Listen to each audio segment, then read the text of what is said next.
So thank you so much. We're about to begin with panel 2 on the political and institutional framework of the Lausanne Treaty. We shall make a small change in the program, and we shall begin by the keynote speaker. We have the honor and pleasure to have with us Professor Evangelos Venizelos, Professor of Constitutional Law at the Aristode University of Thessaloniki, and former Deputy Prime Minister and Minister of Foreign Affairs. So we shall hear him first on the question, is the Treaty of Lausanne a factor of rapprochement or tension in Greek-Turkish relations? I'm very happy to give the floor to Professor Venizelos. Thank you, Chair, and Dean and President of the European Court of Human Rights, and first of all, dear friend, Linos-Sicilianos. Let me congratulate the organizers, the MEP and the University of Athens for this conference, and also to express my warm thanks for the invitation. The centenary of the signing of the Treaty of Lausanne coincides with this electoral year in both Turkey and Greece. After the electoral victory and the re-election of President Erdogan in Turkey, we are waiting for the result of the second round of the Greek parliamentary elections in 2 weeks. The electoral performance of the ruling New Democracy Party in the first round of the elections was impressive. On the other hand, the defeat of the major opposition party of Syriza was equally impressive. I will not evaluate the results of the Turkish election based on criteria related to Turkish internal affairs.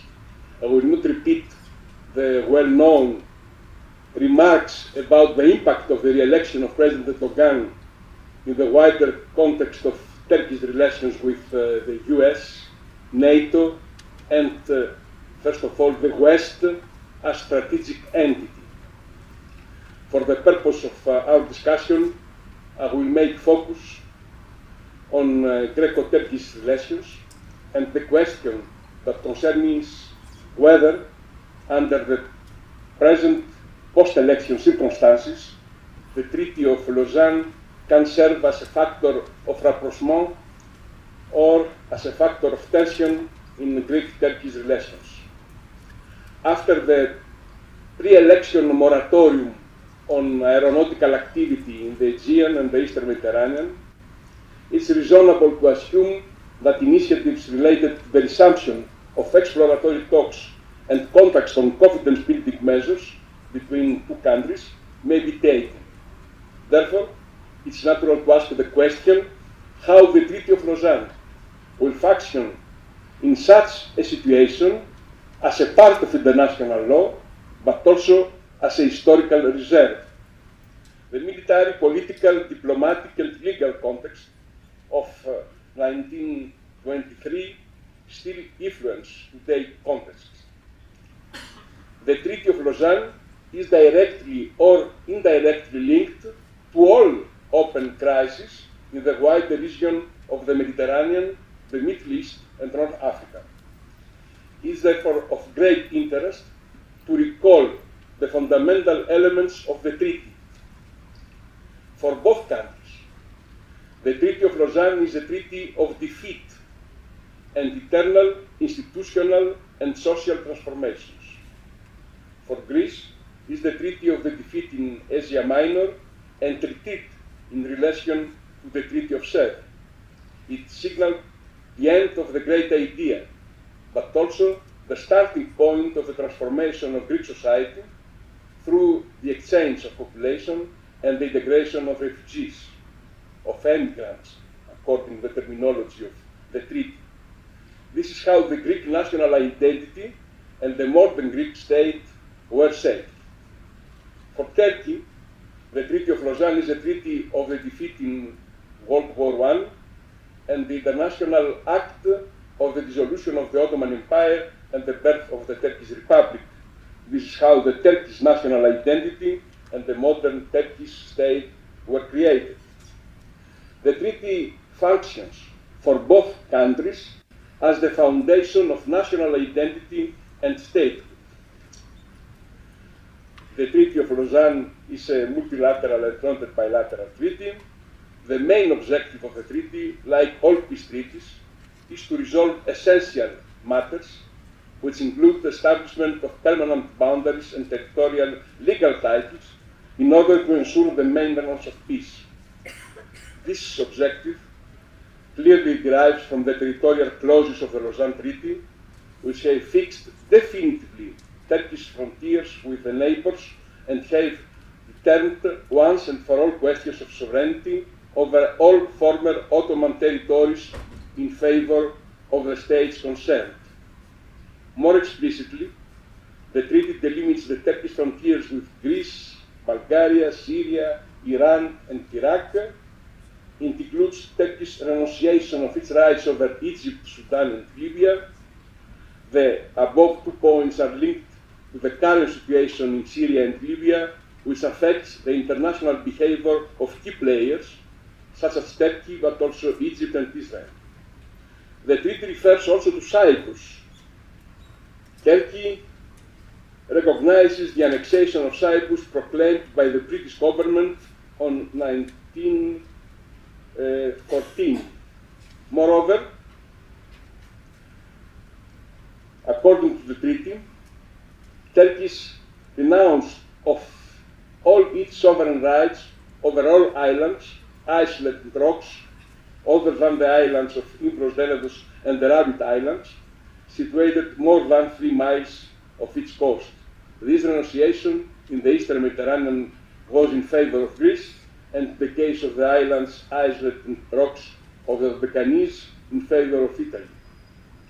The treaty's provisions for minorities are placed in this geographical and geopolitical context.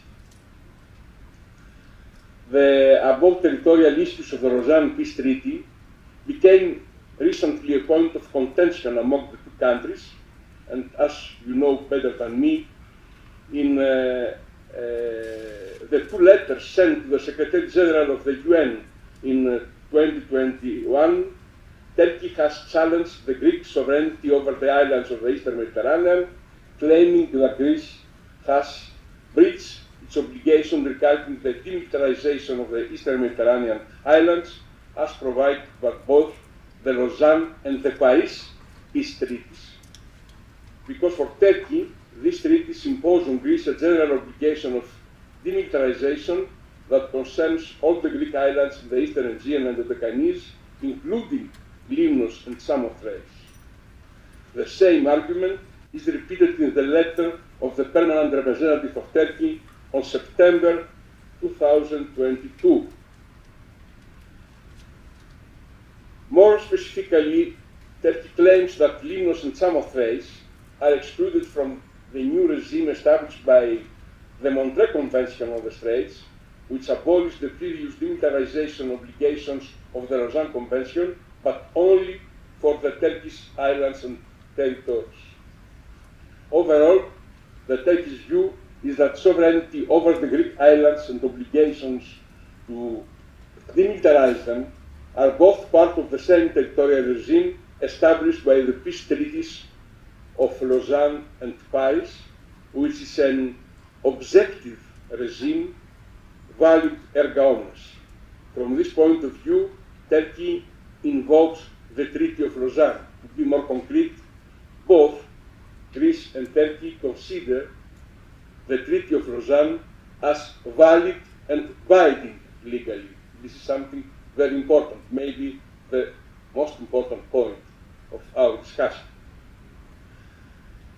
It's not necessary for such audience to repeat the Greek answer concerning the legal status of the 3 clusters of islands according to 3 different treaties. The first cluster of Lesbos, Chios, Samos, and Ikaria, according to the Treaty of Lausanne, which talks not about demilitarization but about restriction of naval fortifications and military activities, the second cluster of Limnos and Samothrace according to the Treaty of Montreux, and the third cluster of the islands of Dodecanese according to the Treaty of Paris as res inter alios acta between the two contract parties, Greece and Italy.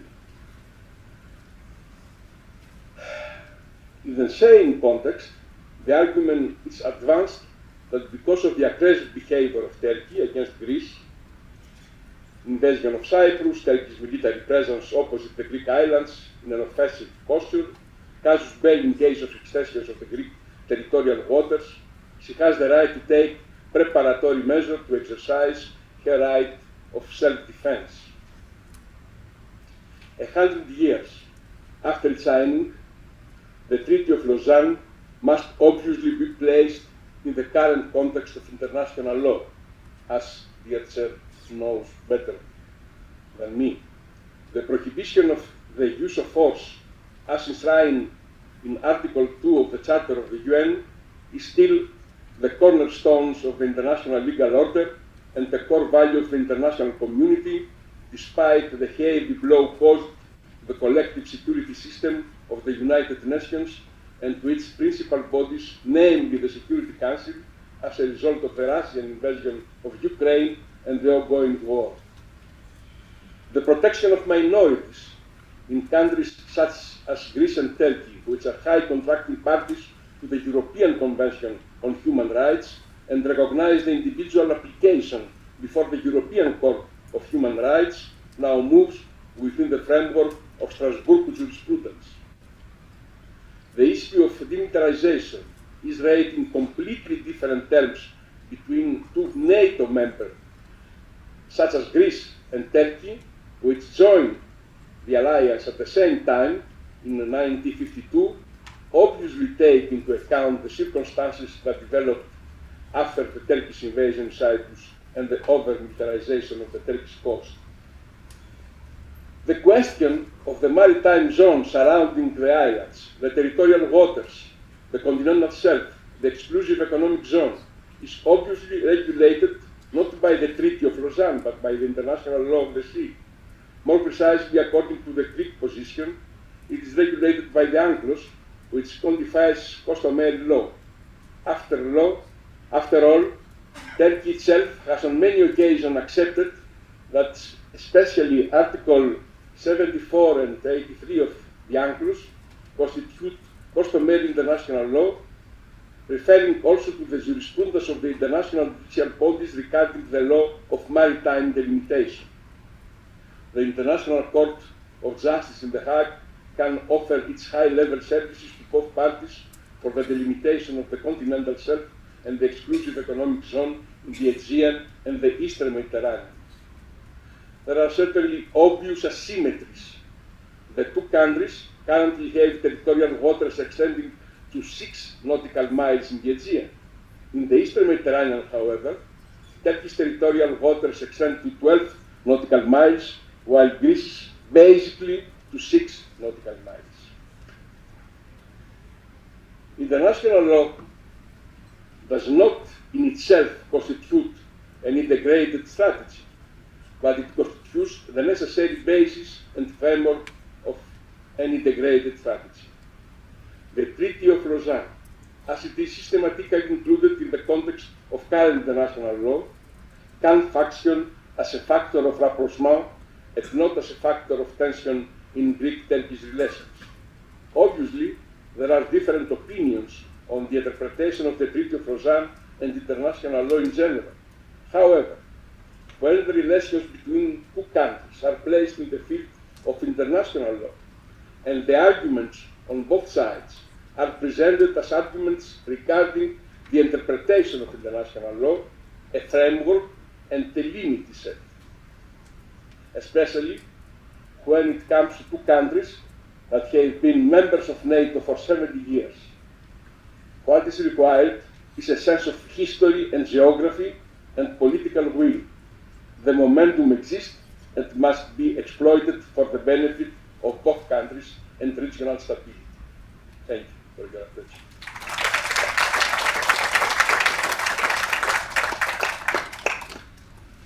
Thank you very much for this excellent introduction to our panel. You have touched upon almost everything. You have said that the Lausanne Treaty is linked to most crises in the region. It is a treaty of defeat for both Greece and Turkey. It's the foundation of national identity. You have touched upon the frontiers issue as a factor of stability, minority protection, territorial issues, demilitarization.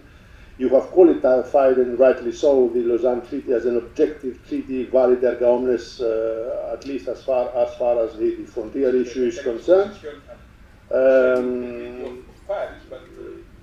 Yes, but the frontier issue is there. And you have spoken also about the relationship between the Lausanne Treaty and the European Convention on Human Rights, and finally, you have placed the Lausanne Treaty in the context of current international law. This is the best introduction for the next speaker, namely Fotini by my dear colleague at the Faculty of Law, and nowadays the holder of the Constantina Karamanlis Chair of Hellenic and European Studies at the Fletcher School of Law and Diplomacy, the Tufts University. And Ms. Pazartzi will speak about the 1923 Lausanne Peace Treaty and international law. Thank you very much, Dean, Professor Sicilianos, and thank you to LMEP for including me in this year of celebration of the Treaty of Lausanne. I remind my colleague Maria Gavunelli that at the 90 years of the Lausanne Treaty, I couldn't help myself, Maria, I'm sorry.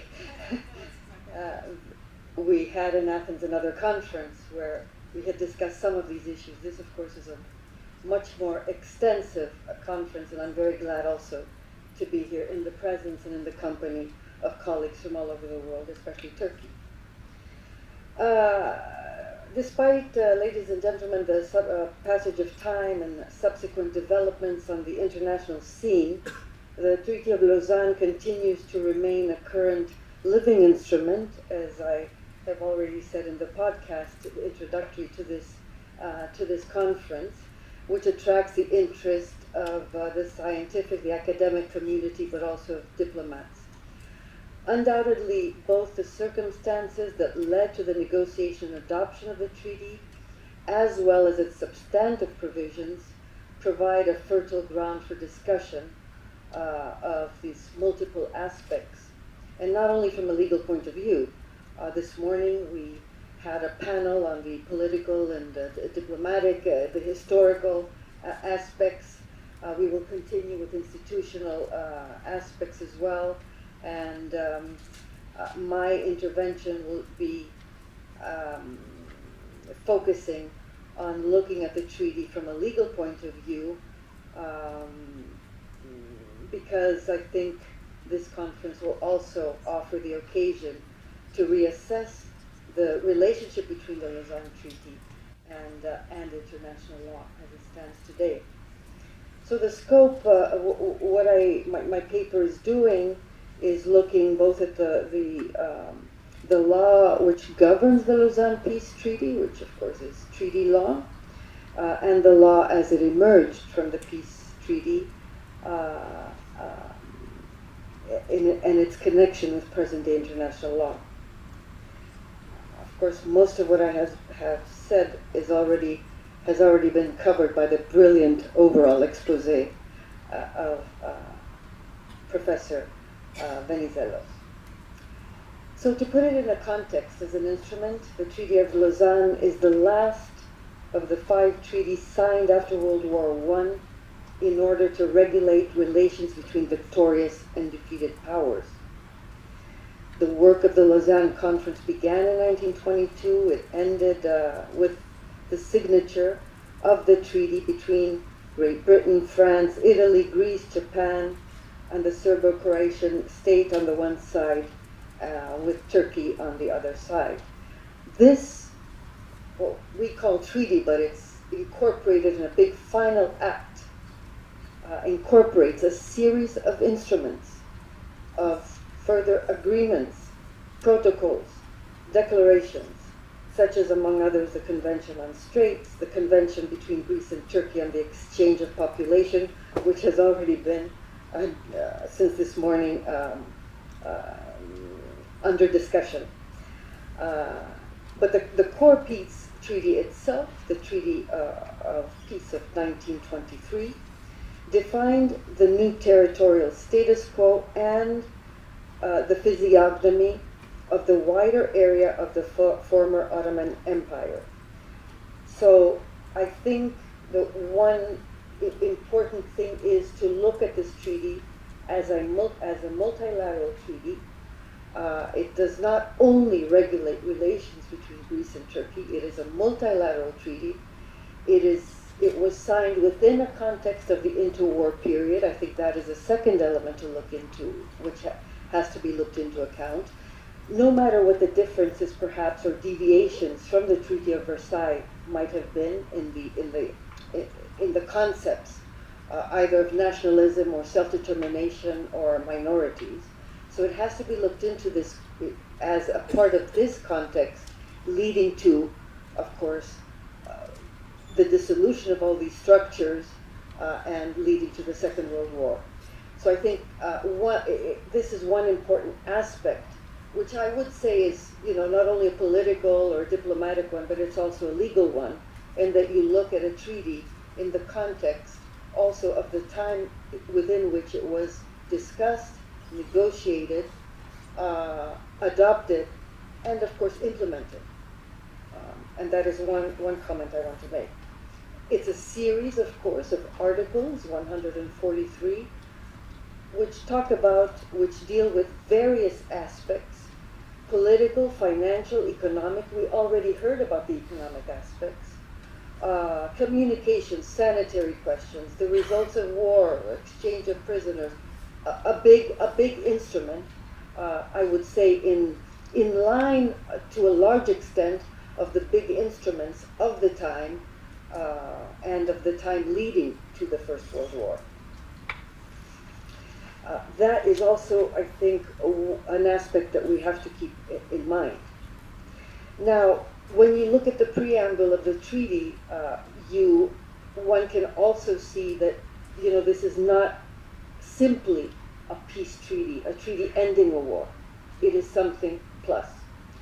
The preamble states that the parties, united in the desire to bring to a final close the state of war, which existed in the East since 1914, but also anxious to reestablish relationship of friendship and commerce, essential to the mutual well-being of the respective peoples, and also considering that these relations, the new relations founded by the Treaty of Lausanne, should be based on respect for the independence and the sovereignty of states. So this is the preamble. And, it sets out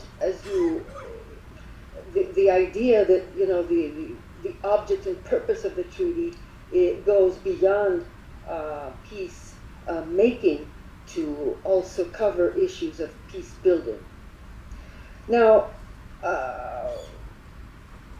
I would look and say that the most important regulations, and Professor Venizelos, or Minister Venizelos, also referred to this. President Venizelos, are the territorial provisions in the first part of the treaty. So the first part of the treaty is entitled political clauses. We see that also in the Peace Treaty of 1947. The similarities between these treaties in the way they have been formulated as instruments under international law. So the most important, of course, regulations are the territorial provisions, and they come first.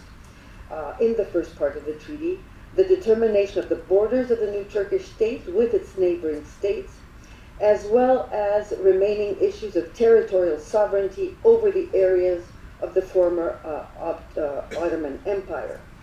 So one could say that the object and the purpose of the first section is to determine definitely Turkey's borders with its neighbors. The structure of the territorial clauses is as follows. Article 2 lays down Turkey's frontier with Greece and Bulgaria. Article 3, the frontiers with Iran and Iraq, Persia and Iraq, providing for the referral of the Iraqi and the Mosul part of it to the Council of the League of Nations, while Article 5 provides for the establishment of a boundary commission to trace the land frontier between Turkey and Greece. So this idea that, you know, the territorial clauses, the way they are placed within the treaty also, and the importance of the territorial clauses within the treaty also explains why we discuss and often and say that it's also a treaty that establishes an objective regime. This regime would continue, exist notwithstanding what might happen or what has happened. Nothing has happened, but what might happen to the treaty itself. So all of the border issues, frontier issues, are part of are dispositions that go beyond the treaty itself and cannot be, you know, terminated or abrogated without, separately from the treaty itself. Now, the Permanent Court of International Justice has stressed this particular point of the fact that the object of the treaty was to definitely determine Turkey's borders with its neighbors, already in its advisory opinion concerning Article 3, Paragraph 2 of the Treaty of Lausanne, the frontier between Turkey and Iraq in 1925. The question there was the character of the powers of the League Council, to whom the Turkish boundary with Iraq could be referred in the event of a failure to reach an agreement between Great Britain, which is a mandatory power over Iraq, and Turkey.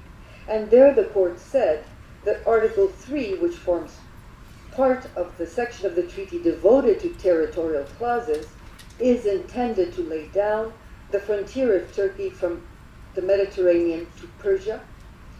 Although one of the sections of the frontier still remains to be determined, the other is already defined, and it is clear that the object of this article, I quote from the court, is to establish a continuous and definitive frontier.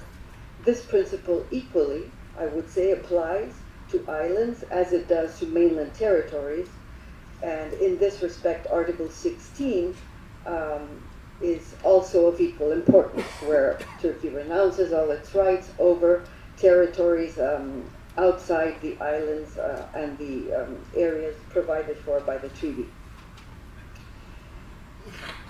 So the territorial terms of the treaty, as far as borders are concerned, create an objective regime which is to be remained unchanged, whatever the fate of the contractual text. And let me turn now very briefly to the provisions concerning the human dimension of the treaty. We already saw this morning that one of the focuses of the treaty also is on the protection of minorities, but also, I would say, on the provisions regarding citizenship. So human rights were present in this treaty, perhaps present in a different form because we're talking about the interwar period. A key point to the continuing importance of this treaty are the provisions on the protection of minorities. I don't want to go into detail in this. I do want to say, to respond perhaps or react to what was said this morning, that the paradox is that the guarantees for the protection of religious minorities were weakened to a certain extent by the imposition of the mandatory exchange of populations, which it has been considered in today's words by some authors as a form of ethnic cleansing. However, although the guarantees on the protection of minorities constitute one of the basic elements in this framework, which also regulates the relations between Greece and Turkey in this area, I have to say that in light of subsequent developments in the field of international and European human rights law, these provisions in Articles 39 to 45 cannot be understood as unchanging and consolidated over time. They are still valid, but they must be read in conjunction with more recent human rights protection texts. So, to conclude and to add one other element, there are a lot of issues of international law that have been raised by the parties to the treaty, I would say in particular by Greece and Turkey in their relations, as to whether the treaty is still in force, whether or not there has been a breach or breaches of treaty and by whom, whether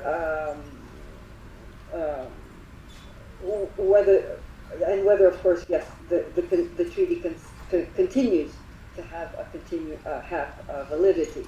I would say that this treaty has been interpreted by international courts, not only in the interwar period by the Permanent Court of International Justice, but also later on in the Yemen, for example, arbitration by the European Court of Human Rights, looking at human rights issues by international fora.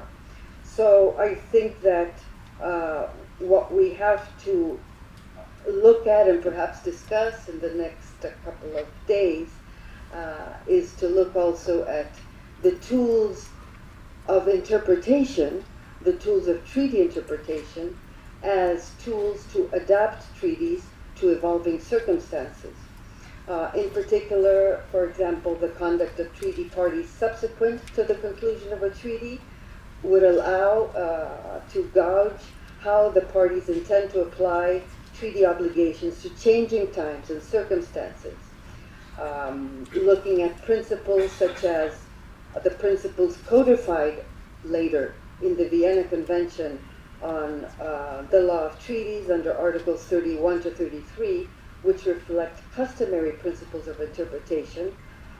We would look at principles of good faith, the ordinary meaning of the terms, the context, the object and purpose of the treaty, and the overall context, including subsequent interpretation and subsequent agreements, to form a context under which the Treaty of Lausanne can be interpreted.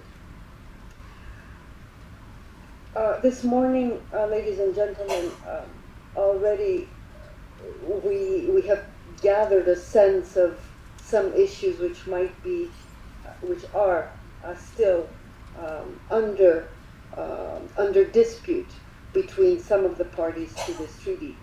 I would say that despite these disputes or contentions that there are disputes, the treaty itself has proven that it has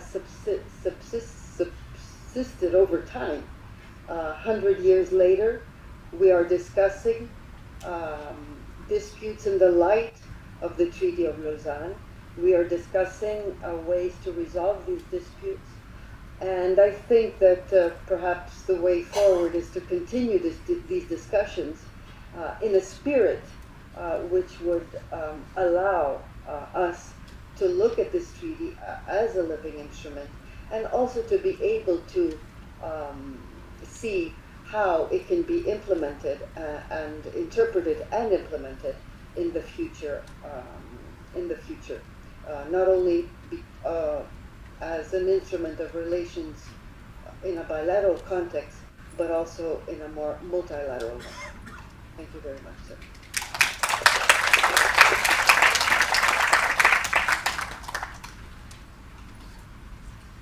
Thank you so much for reminding us some of the most important features of the Lausanne Treaty, namely that it was the last of the 5 treaties which followed World War I, that it is a multilateral treaty with 143 articles touching not only upon the frontier issue but also upon political issues, financial, economic, and you have insisted, of course, on the fact that the Lausanne Treaty is not only a peace treaty, it's a peacemaking and a peace-building treaty.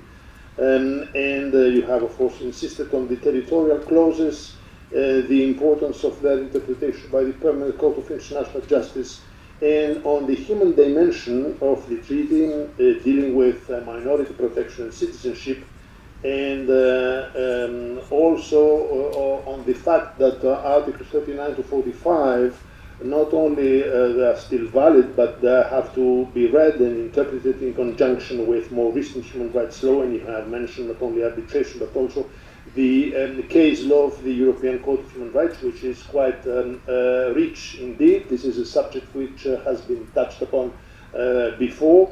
And finally, we have spoken about the necessary tools of treaty interpretation which are given by the Vienna Convention on the Law of Treaties in order to adapt treaties to new circumstances. So we thank you so much for this overall analysis of the Lausanne Treaty and international law. And I would like now to pass to Professor Constantina Botsiou, Professor of History and International Relations at the University of Piraeus and General Director of the Council of International Relations. Professor Botsiou will speak about where tradition meets innovation, the Treaty of Lausanne as a political turning point. So you have the floor. Thank you very much, Professor Sicilianos, Dean. I'd like to thank the organizers, RIAMEP and the University of Athens, for including me in this very important international conference about the Lausanne Treaty. I'm very happy to see friends and colleagues from Greece and Turkey in the audience and from other countries as well. Although this is a fully Greek panel, and I'm the only historian sitting here among top experts of international law and constitutional law, with also huge... Oh, Yücel is also here. So it's really a privilege to be sitting next to you and trying to give some historical aspects of for the analysis of the Lausanne Treaty. My presentation will focus on the merge of political tradition and political innovation on multiple fronts, and I will focus on Greece and Turkey, although I will repeat after Professor Pazartzi said so, that this was not a bilateral treaty between Greece and Turkey, but a multilateral one ending World War I, after some open issues were regulated with Greece. On the one hand, we had the Ottoman Empire, on the other hand, we had 7 countries. So, on the level of tradition, Greece and Turkey reconfirmed their pro-British orientation. That was not a self-evident issue. For Greece, it had started in the revolution and became systemic when territorial expansion began slowly, to the chagrin of the Greeks, under British protection. For instance, in 1864, when the Ionian Islands were integrated. For the Ottoman Empire, it was owed to the British pro-status quo policy of the 19th century. Yet, both Greece and Turkey, the Ottoman Empire, disliked the gradual change of borders, each for different reasons. Suspicion became a breach between the two when the Ottomans realized that their support of the Bulgarians against the Greeks worked also against them, since Bulgaria sought an understanding with Britain in the 1880s. Greek and Turkish skepticism towards London backfired in World War I. Turkey joined the Central Powers against Britain, and Greece suffered a national schism between Germanophiles and Anglophiles. It was mainly Bulgaria's pro-Russian stance that kept them in pro-British line after 1918. Providentally, they had both fought with each other against the Bulgarians in the Second Balkan War in 1913, excluding Bulgarians from Thrace and Macedonia except from an outlet in the Diarach, Alexandroupolis. The Lausanne Treaty made pro-British orientation for both countries permanent. London was the first violin in the treaty regarding Greece and Turkey, whereas Italy and France were responsible for other areas. Italy for the Eastern Mediterranean and France for the Balkans and especially the Middle East. Britain dealt with the two countries as a unified geostrategic space. That doctrine passed into US strategy after World War II. it sealed their simultaneous inclusion and interdependence in NATO until very recently they started becoming disassociated with each other, mainly because of disagreements on the Lausanne Treaty.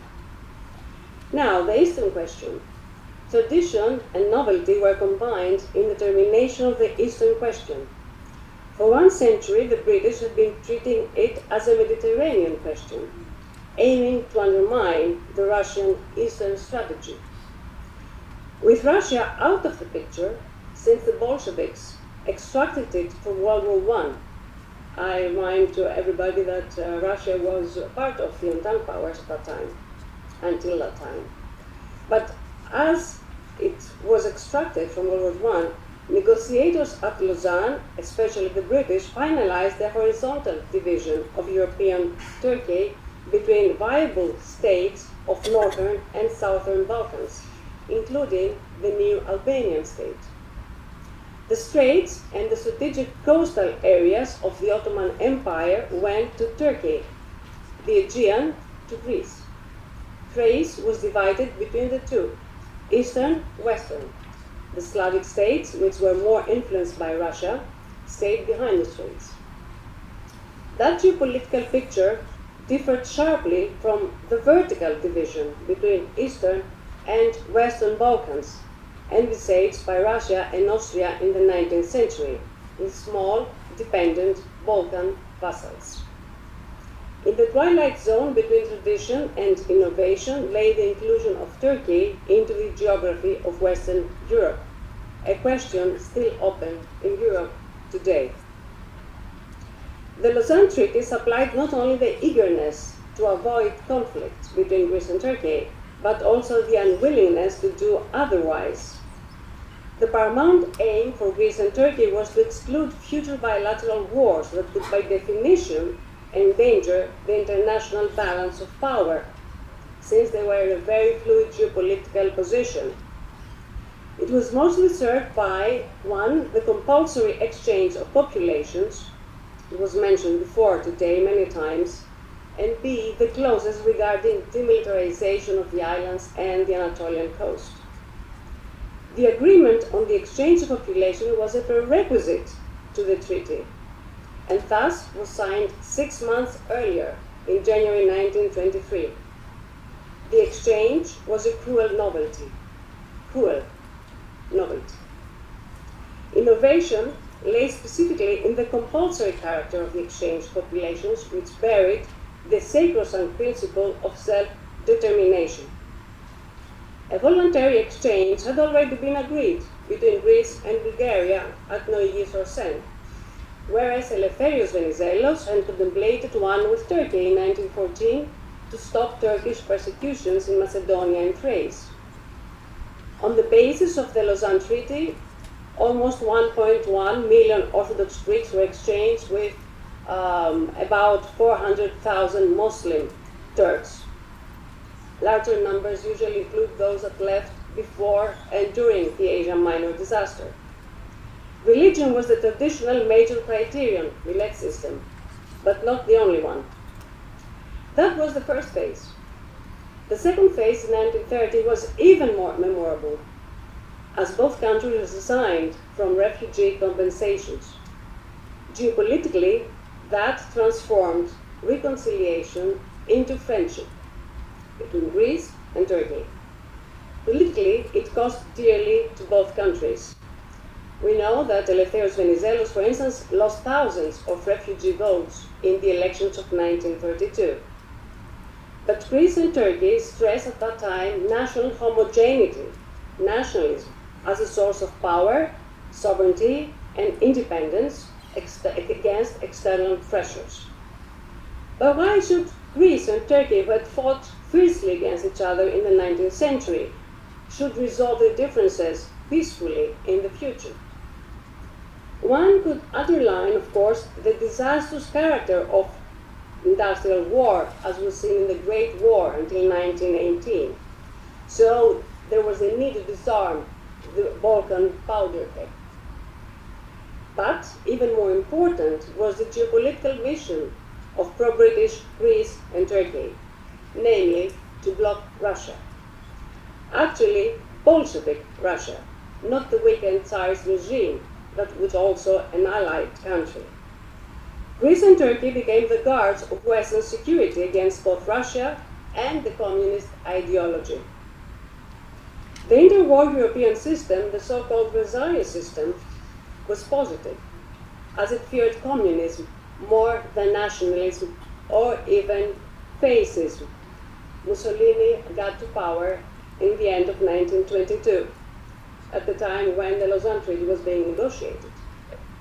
Of course, they made so in the erroneous belief that the latter, namely nationalism and fascism, or National Socialism later on, would be less radical and less expansionist than communism. To tie this to the former subject, potential communist influence on minority proletariats loomed large in the exchange of populations rationale. In a nutshell, the architects of the Lausanne Treaty killed three birds with one stone. First, the Eastern question. Second, the Great War. And third, communist Russian influence in the West.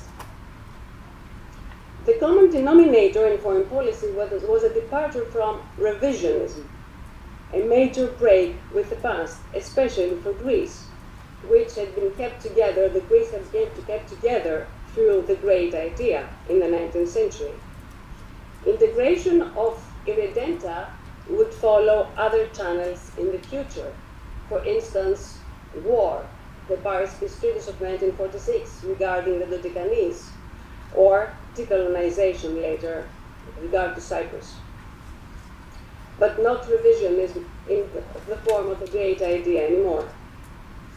Most signatories of the Lausanne Treaty, especially the beloved children of France in the Balkans like Yugoslavia and Romania, abandoned anti-revisionism on the eve of World War II, not Greece and Turkey. They retained the same strategy all the way since 1922. In the Cold War, they were reaffirmed by the US as guards of Western security against the USSR, so their strategy of remaining in the same camp paid back. Now, the issue of defeat, which was so eloquently stated by President Venizelos, Evangelos Venizelos, since we also mentioned Eleftherios Venizelos. One of the most innovative features of the Lausanne Treaty was the coupling of defeat with interdependence. Actually, that principle was first applied broadly after World War II and provided, for instance, the edifice for the European unification treaties, as Europeans felt defeated and were defeated. In 1923, ahead of time, defeat in recent wars enabled provisions that total victory would have pushed aside. Greece had lost Asia Minor with its 10th century-old Greek populations. Turkey had lost World War I. The Kemalist state, established shortly after the Lausanne Treaty in October 1923, was larger than the one produced by the ill-fated Treaty of Acer in 1920, but was way smaller than the Ottoman Empire of 1914. In fact, Articles 25 and 26 of the Lausanne Treaty called Turkey to recognize the previous peace settlements of the other 7 signatories of the Lausanne Treaty. Now, from an ideological standpoint, the Treaty of Lausanne was a meeting point for established and emerging ideological forces. Imperialism, a traditional force, communism, a new force, and nationalism, a mixed traditional and novel force. The Lausanne Treaty shaped Greek-Turkish relations until today, making war a bad option. Despite disagreements over bilateral issues like the continental shelf, the economic zones, exclusive economic zones, the militarization of the Aegean Islands, and so on and so forth. We have many lessons to extract from the Treaty of Lausanne for our friction today. But perhaps the most important takeaway is that long-term conciliation works best when based on the principle of equality in historical terms, not in provisional political terms. The fact that we live historian can say so, in the anti-revisionist world, which was created by World War II, makes the Treaty of Lausanne very modern, also in the 21st century. Thank you very much.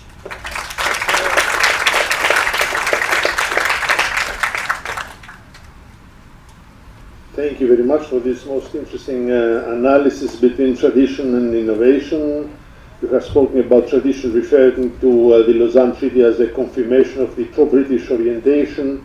We have spoken about the Eastern question, the exclusion of future wars. You qualified the exchange of population as a cruel novelty. You have spoken about nationalism, about the idea of coupling of defeat with interdependence, and about emerging ideological forces. And finally, you have stated the obvious but yet extremely important diagnosis that the Lausanne Treaty has shaped the Greek-Turkish relations since then, making war a bad option, which for me is perhaps the most important point. So thank you so much for this analysis, and I would like now to invite Professor Liakouras, Professor of International Law and Director of the Master in MSc in International and European Studies at the University of Piraeus. And above all, dear friend, Petros will analyze the 1923 Lausanne Treaty as the cornerstone of sovereignty. Professor Liakouras, you have the floor. Thank you very much for the invitation. Thank you all that you participate in this conference today for the 100 years of the Treaty of Lausanne. 10 years ago we met also in this amphitheater speaking about the 90 years of the Treaty of Lausanne. I remember I had the demilitarization issue to talk about, so it was very interesting then and now. And I like the subtitle to the conference, Looking Back. Americans say all the time, looking back to see ahead, and you say looking back, looking ahead, which is almost the same thing. Okay, my presentation, the cornerstone of sovereignty. The institutional background of the territorial sovereignty settlement, which ended the 1922 Greek-Turkish Asia Minor War, was a decision taken by great powers in 1914 regarding the sovereignty of Greece over the eastern Aegean islands. Turkey confirmed that decision by signing the 1923 Lausanne Peace Treaty and renounced any rights and title over those Greek islands. The Peace Treaty, as a cornerstone, established first of all the Republic of Turkey and equally established the boundaries and the territorial sovereignty of its states, and of course confirmed Greece's uncontested sovereignty as a primary objective to achieve permanence, stability and finality. However, restrictions provided in the treaty as regards fortification and military personnel of the eastern Aegean islands were not a condition in order for Turkey to confirm sovereignty.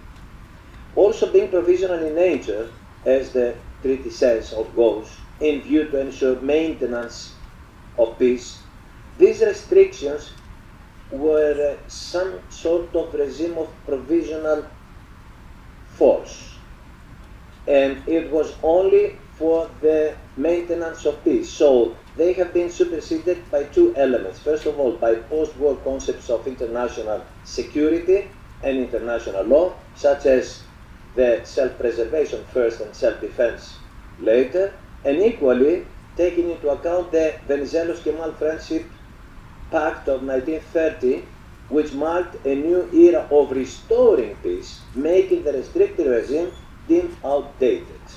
Today, a key to treaty's observance, because we have to come also to that, is certainly the conformity of the treaty with contemporary international legal principles and politics. Everything happened after the first Balkan Wars. Back on those days, the great powers decided by virtue of the Treaty of London of 1913 that the islands shall be ceded to Greece. However, their sovereignty was not legitimized until the London Conference of 1914 and confirmed by the Lausanne Peace Treaty of 1923. By signing the 1923 Lausanne Peace Treaty, Turkey confirmed sovereignty of Greece over the eastern Aegean islands and renounced all rights and title over them. Concerning restrictions, this is something to highlight here. Restrictions of fortification, as the treaty says, naval bases and military personnel in the London Conference, going back some years ago, some years before 1923, on February 13 of 1914, in which Turkey did not take part, the demilitarization of the islands was put in place on behalf of the great powers as a condition of ceding these islands under Greek sovereignty. As noted by historians, it was a matter that the great powers pursued for their own geopolitical interest and with no interest at all for the security of Turkey. Worth noting at this point that Turkey claimed the islands due to the proximity and, of course, security concerns. The regime of demilitarization as a condition to sovereignty never entered into force. In fact, in 1915, terminated de facto and by no means is linked to the partial demilitarization, as we say, the restriction, etc., that we call it today, as provided in the Lausanne Treaty. Allocating sovereignty and drawing a frontier, Lausanne Peace Treaty, in the second paragraph of Article 6 of the treaty provides, in the absence of provisions to the contrary, the present treaty, islands and islets lying within 3 miles from the coast, the Asiatic coast, are included within the frontier of the coastal states.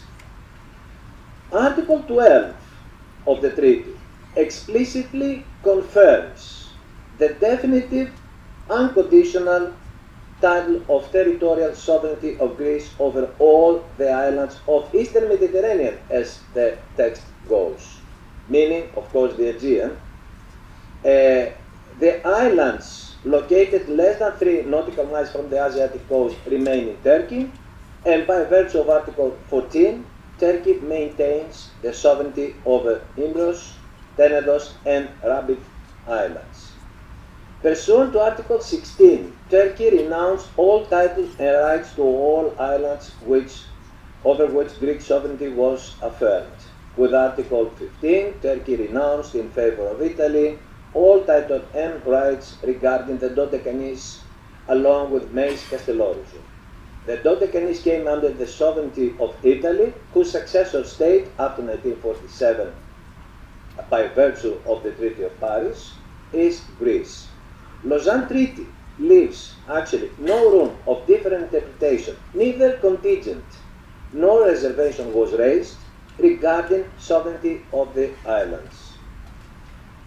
However, as regards sovereignty, because it is the focus of contestation after many years by Turkey, Article 16 seems to leave some room to a different interpretation with regard to the status of some islands or islets that are not referred to that treaty by name, raising actually an argument of consultation, because it is implied there that may be a consultation. However, the boundary established by the treaty was not a subject to any further settlement, as no territorial status was conferred pending determination.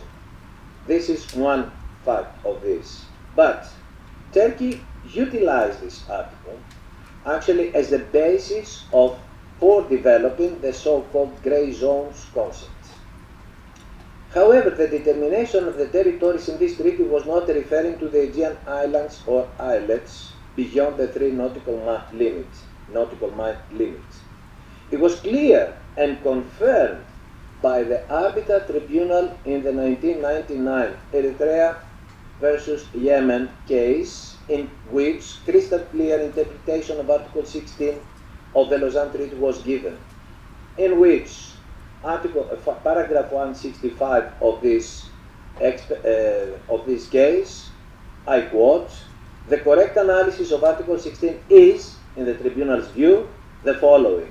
In 1923, Turkey renounced title to those islands over which it had sovereignty until then. They did not become res nullius, according to the tribunal. They did not become res nullius, that is to say, open to acquisitive prescription, by any state, including any of the high contracting parties. Also to underline that islands and islets, no matter their size, are considered identical. Why? This responds to Turkey's claims that legal status of islets or rocks is undetermined because they are small in size and uninhabited. It would have been ironic for a treaty to leave islets and rocks undetermined just because they are small sized. Further on, few words about demilitarization. Actually, demilitarization was the arrangement developed by the League of Nations back on those days in order to safeguard security among states. You are in conflict with another state, the perfect solution, the perfect arrangement is demilitarization. A system that was proved ineffective. The post-war international security system is totally different. And of course, Greece has many statements made against the militarization, including inter alia the following very few things, not to say more because they were presented before by President Venizelos and Faye. In 1930, the 1923 Lausanne Treaty cannot override the inherent right of self-defense measures under Article 51 of the Charter, and this is also a fundamental change of circumstances. When I refer to self-defense, does not mean that self-defense is going to be exercised now, but it is the preparation in order to be able to exercise self-defense if time comes. With regard to Limnos and Samothrace, their demilitarization status has been terminated after the 1936 Montreux Convention entered into force. There is also a fundamental change of circumstances according to Greece because of the casus belli and the presence and the deployment of the Turkish Aegean army. And also Greece has the right to take appropriate countermeasures and to prepare defense as a matter of necessity. And with regard to the Dodecanese Islands, Turkey as a non-party cannot invoke the 1947 Paris Treaty with regard to demilitarization of these islands. On the other hand, demilitarization of the Dodecanese is not an objective regime. Turkey further argues that sovereignty of the islands is conditioned on the observance of the demilitarization. However, according to Lausanne, demilitarization is not a contingent for confirming sovereignty of those islands. The treaty, and this is very important, the treaty established under international law, as Professor Pazartzi said before, an objective regime of permanent and stable borders and settled territory and sovereignty to the states. It is a permanent border, the 3 nautical miles from the Asiatic coast, that determines sovereignty over all Greek islands, islets and rocks. This way, peace is safeguarded. Similarly, demilitarization could not be a condition to sovereignty. Otherwise, it would contradict the stability and permanence of borders. Besides, if there were to be such a condition, it should have been explicitly stated in the treaty in the first place, unequivocally designated, to arise from an express reference to obligation concerning Greece.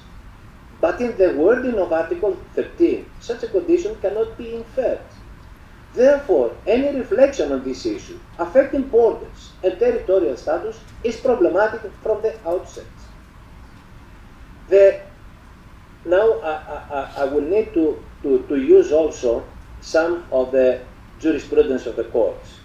The result of the treaty, such as the Lausanne, is a legal reality with autonomy and has its own legal life and permanence regardless of the treaty. As the International Court of Justice characteristically ascertained in the Libya-Chad case, 1994, the treaty can be terminated without in any way affecting the continuity and permanence of the border. It is common ground that the validity of the borders and sovereignty they define is definitive, permanent, and continuously determine the sovereignty of the respective islands, territories, and does not depend on the treaty. Turkey lately has alleged that sovereignty of the islands is contested as a result of the violation of demilitarization on behalf of Greece. This is the new version in a series of attempting to revise Lausanne Treaty. However, for 58 years, I say 58 years, meaning last year was raised this one, okay, for 58 years, Turkey never contested sovereignty, since 1964, when it first accused Greece for violation of demilitarization. Finally, the Peace Treaty of 1923 marked the dissolution of Ottoman Empire, and as a cornerstone is the birth of the Turkish state. It brought about a change in Turkey's profile in the wider region of the Near East. The 1923 Lausanne Treaty also marked the end of the Megali Idea, the great idea. It equally defined the borders and territorial sovereignty of each state as a primary goal for achieving stability and finality. One word only about the Treaty of Lausanne in the context of the contemporary international law. First of all, there was a reference to self-determination. Self-determination according to what? Self-determination that the populated by Greek in origin, in ethnic origin, people in the islands was an expression of self-determination back in those days. And also self-determination in the meaning of today's international law, meaning that self-determination always follows the other principle of international law called uti possidetis juris, that all the areas, that all the pieces of territory that are scattered around can be also integrated in one state according to that. Second, of course, you referred this morning about the minority rights. Yes, it is the first time after the League of Nations and the minority rights system that really introduced to the international politics. It is the very first time that minority rights are the basis of the function of the new states and the function also of the treaty. Mr. President and Dean, thank you very much indeed.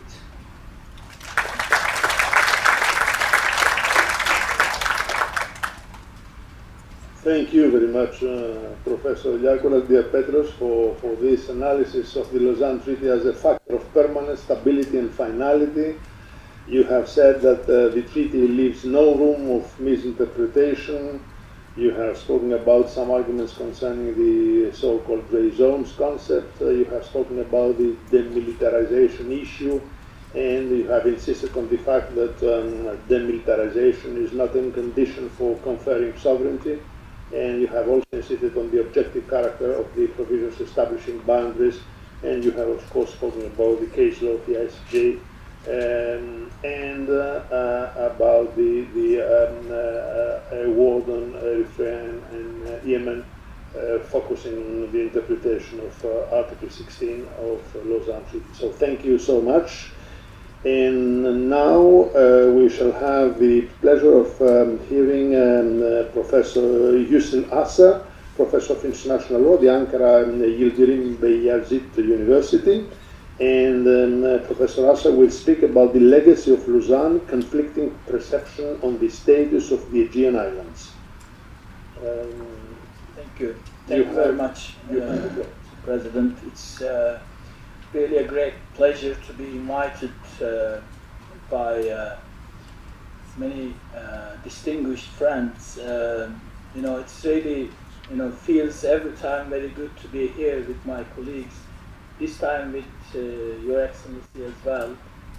You know, when I was a student, so I have been following all the Greek prime ministers and presidents and foreign ministers, so you have been one of them that I was trying to follow. So that's why it's a great pleasure to be here.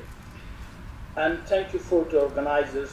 You know, it's quite surprising for me that when I was invited to a conference on Lausanne in the 100th anniversary in Greece, and I thought that is Lausanne so significant for Greeks that they are having such a symposium on this.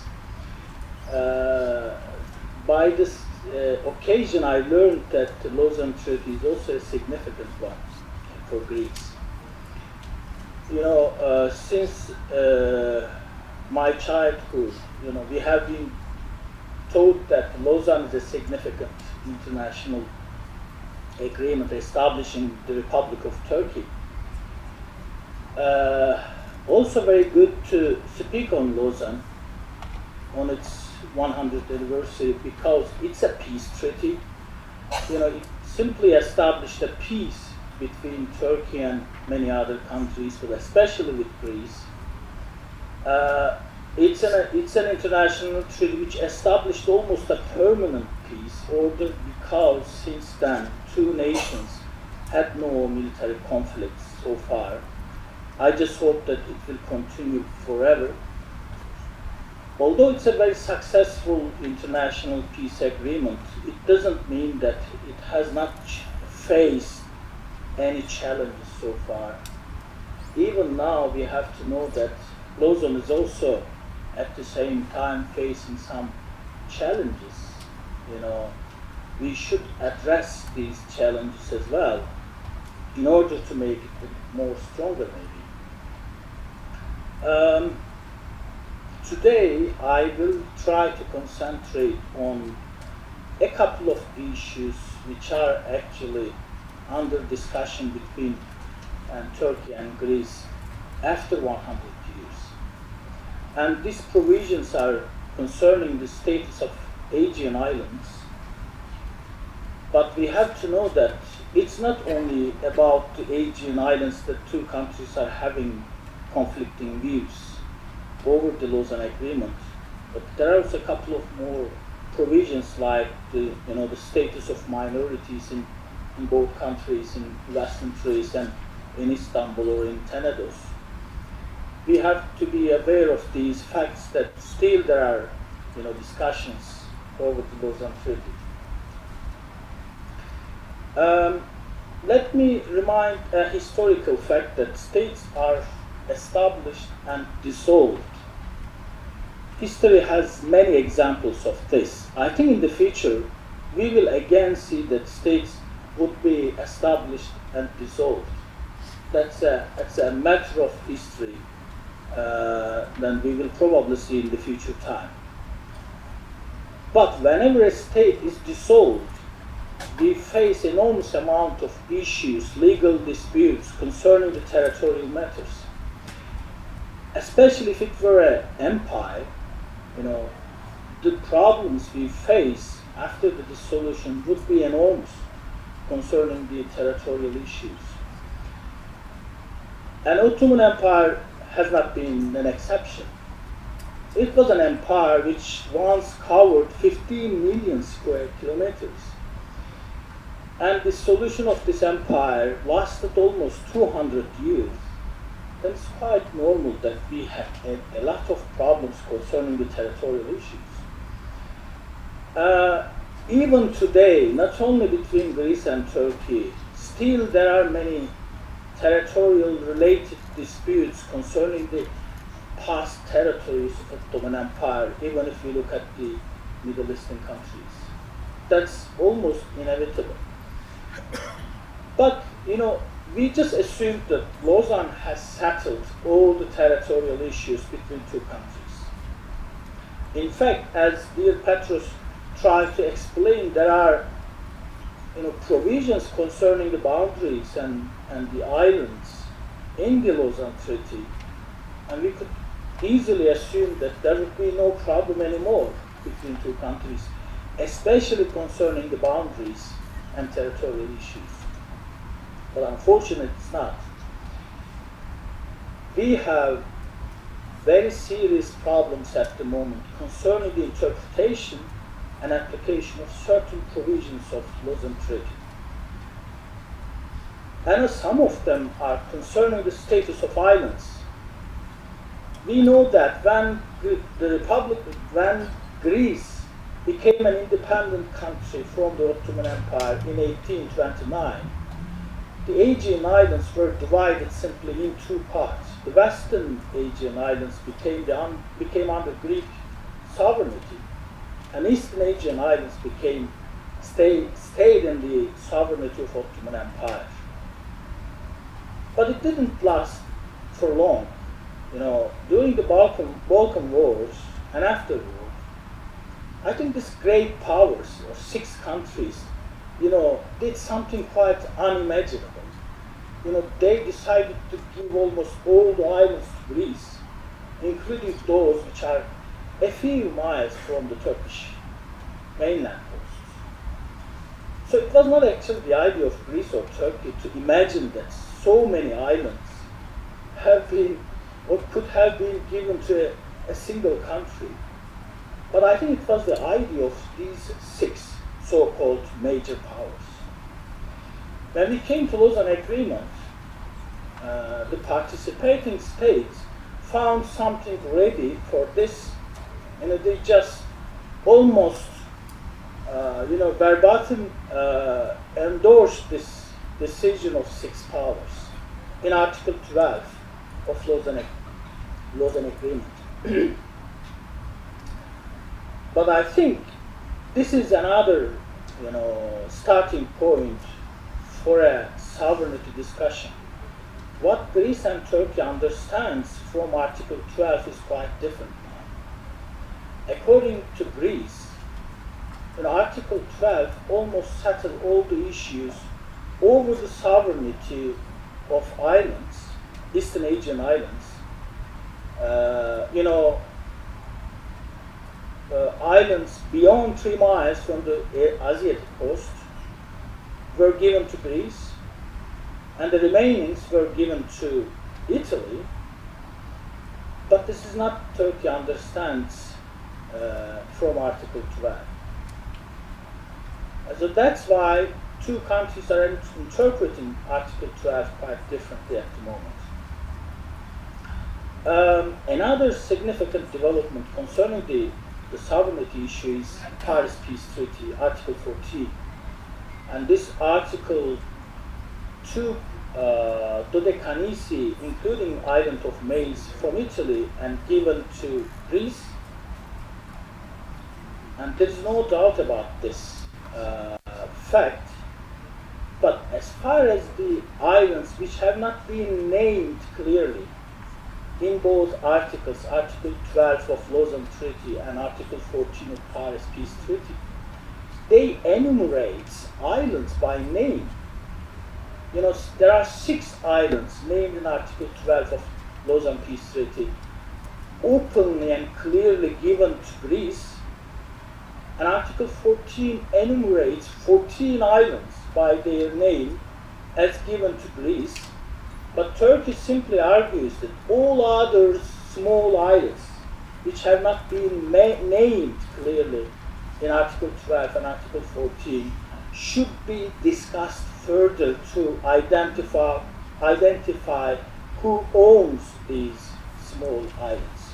That's, as we see, that's a quite conflicting perceptions over these 2 provisions. That's one side of Lausanne Peace Treaty. Another side, as Petros emphasized, demilitarization provision, which is Article 13 of Lausanne Peace Treaty. And Article 13 enumerates 4 islands by their name to say that these islands should not be fortified, and there should be a limit to the number of soldiers on the island that Greece can keep. And Article 14 of Paris Peace Treaty again says that these islands are demilitarized and should be kept demilitarized in open and clear waters. But I think until certain year, Greece and Turkey understood the same thing from these 2 provisions, probably until 1974, because in 1960s, when Turkey did 2 official objections by sending an official letters to Greece to say that stop militarizing these islands, and the response from the Greek side was that no, we are not actually militarizing these, and we were just applying the related international agreements. But whatever happened after 1974 intervention of Turkey on the island of Cyprus, then Greece started to argue that the provisions concerning the demilitarization never in force, so Greece could militarize these islands. So there are enormous amount of details on these arguments, but I'm not going into details now. But I should say that this is a legacy of Lausanne and Paris peace treaties, that we should be aware of the fact that 2 countries are interpreting these provisions quite differently and applying them in practice quite differently, because as Greece militarized these islands and as Turkey objects to these islands, we sometimes have enormous amount of tensions. As Mr. Excellency said, in 1921, there have been an exchange of official letters. Turkey was saying that if Greece continues to militarize these islands, then Turkey would question the provisions of Lausanne Treaty, which gave the sovereignty over these islands to Greece. That's a very significant and quite harsh statement from the Turkish side. I know the official response from the Greek side refusing these kind of official statements from the Turkish side. And Turkey argued that it's basing its argument on relevant rules of international law, that it has a right to denounce certain articles of Lausanne Peace Treaty. So as we see, these conflicting arguments are creating enormous amount of tension, which relates to the very sovereignty issues over the islands. I should say that in the future, we may have some more serious disputes if we don't really properly address these kind of significant differences between 2 countries. I think I should stop here because we have used a lot of amount of time during the lunchtime. So if there would be any questions, I will be happy to answer. Thank you.